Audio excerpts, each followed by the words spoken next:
Evo dokaza. Isus je jedini put do spasenja i zato je on Bog. Pogledajmo pobliže ovu duboku istinu. Spasenje je Božji plan za čovječanstvo.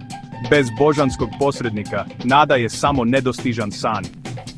Isus je rekao u Ivanu 14:6, ja sam put, istina i život.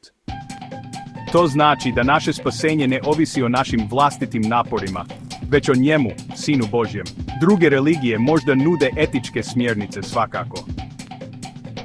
Ali one ne nude sigurnost spasenja. Da Isus nije Bog, ne bi postojao siguran put do spasenja, što znači ne bi postojao svemogući Bog. Božji plan za nas bio bi nepotpun. Da bismo zaista bili spašeni, moramo vjerovati u Isusa, ne samo kao učitelja ili proroka, već kao samoga Boga. Prihvatite sigurnost Božjeg spasenja kroz Isusa.